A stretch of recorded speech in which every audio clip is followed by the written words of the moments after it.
안녕하세요. 오늘 저희가 함께 깊이 파고들 자료는 바로 이겁니다. 개인 파산 절차의 신속화를 위한 실무적 개선 방안. 제목이 좀 딱딱하게 들릴 수도 있지만 내용은 정말 중요한 이야기죠. 네, 맞습니다.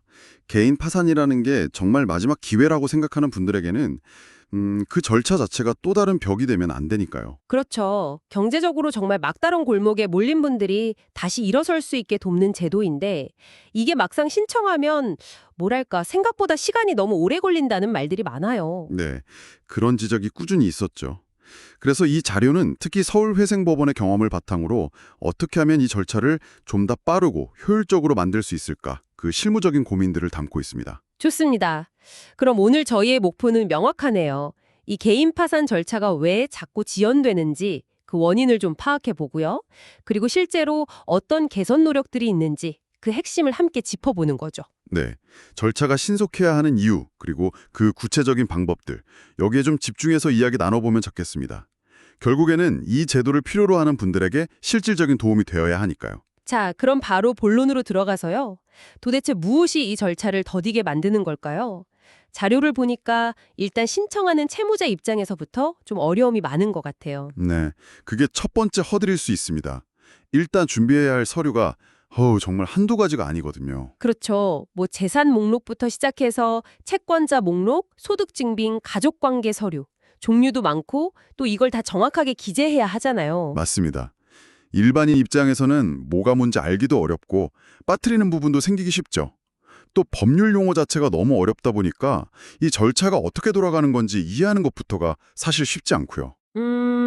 게다가 제가 듣기로는 파산 관제인 선임 비용, 이것도 미리 내야 한다면서요? 네, 원칙적으로는 예납금이라고 해서 관제인 보수 등을 충당하기 위한 비용을 미리 내야 합니다. 물론 이게 부담되는 분들을 위한 지원 제도도 있긴 하지만 어쨌든 초기 비용 부담이 있는 건 사실이죠. 그렇군요. 그러니까 서류 준비의 어려움, 절차 이해의 어려움, 그리고 비용 부담까지 이 시작 단계부터 시간이 지체될 만한 요인들이 꽤 많네요. 네, 그리고 이런 신청 단계의 문제뿐만 아니라 그 이후 과정에서도 시간이 걸리는 부분들이 있습니다. 바로 파산 관제인의 역할과 관련된 부분인데요. 아, 파산 관제인. 법원에서 선임해서 채무자의 재산을 조사하고 뭐 그런 역할을 하는 분들이죠. 맞습니다. 이분들이 채무자가 혹시 재산을 숨기거나 부당하게 처분한 건 없는지, 면책 불허가 사유는 없는지 등을 면밀히 조사해야 하거든요. 그 조사가 아무래도 시간이 좀 걸리겠네요. 그렇죠.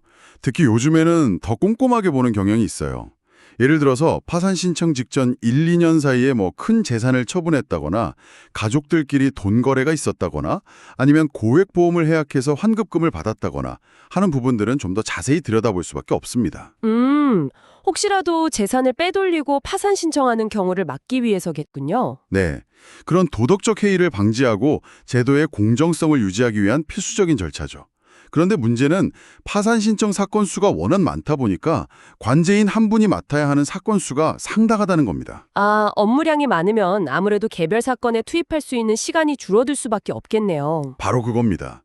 모든 사건을 다 똑같이 깊이 있게 조사하기에는 물리적인 한계가 있을 수 있다는 거죠.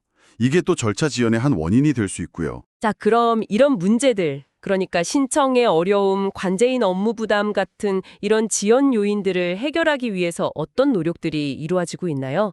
자료에서 아까 서울회생법원 사례를 언급하셨는데, 네. 여기서 아주 흥미로운 시도가 진행 중입니다. 바로 간이조사 양식이라는 걸 활용하는 방안인데요. 이걸 시범적으로 운영하고 있어요. 간이조사 양식. 좀 더 간단하게 조사한다는 뜻인가요? 네, 그렇습니다. 일종의 패스트 트랙이라고 생각하시면 이해가 쉬울 것 같아요. 모든 사건을 똑같은 절차로 진행하는 게 아니라 좀 더 단순하고 명백한 사건들은 절차를 간소화해서 빨리 처리하자는 거죠. 오, 패스트 트랙이라. 어떤 경우에 이 간이조사 양식을 적용하는 건가요? 기준 같은 게 있나요? 네, 기준이 있습니다.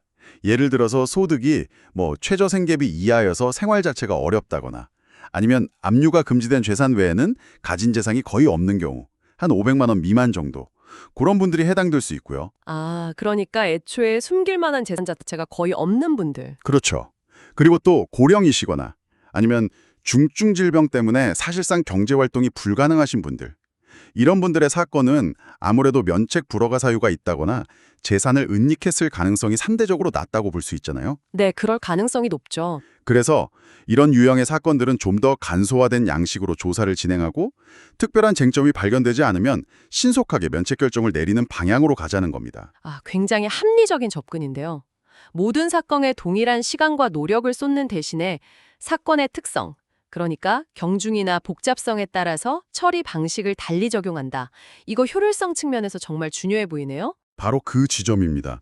이게 단순히 빨리빨리 하자는 차원이 아니라 뭐랄까 한정된 사법 자원을 어떻게 하면 가장 효과적으로 배분할 수 있을까 하는 고민에서 나온 전략적인 접근인 거죠. 그러니까 비교적 간단한 사건들은 빨리 종결시켜서 당사자들이 하루라도 빨리 빚의 굴레에서 벗어나게 돕고 대신에 좀 더 면밀한 조사가 필요하거나 복잡한 쟁점이 있는 사건에 법원이나 관제인의 역량을 집중하자 이런 취지군요. 네, 정확합니다. 그래야 전체적인 사건 처리 속도도 높이고 또 각 사건의 실체에 맞는 적절한 판단을 내릴 수 있게 되는 거죠. 선택과 집중이라고 할까요?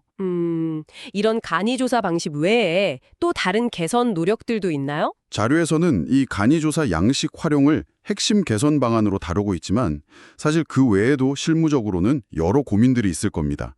예를 들어 채무자 교육을 강화해서 서류 준비나 절차 이해를 돕는다든지 아니면 관계기관과의 협조를 통해서 정보 조회를 더 신속하게 한다든지 하는 방안들도 생각해 볼 수 있겠죠. 네, 다각적인 노력이 필요하겠네요. 자, 그럼 이런 모든 노력들, 특히 절차를 신속화하려는 이 움직임들이 그러니까 이 방송을 듣고 계신 당신에게는 어떤 의미가 있을까요? 글쎄요. 일단 가장 직접적으로는 파산 절차가 빨라진다는 것 자체가 큰 의미가 있겠죠. 그렇죠. 아무래도 이 절차를 밟는 분들은 하루하루가 정말 피말리는 심정일 텐데 그 시간이 단축된다는 건 정말 큰 위안이 될 것 같아요. 네.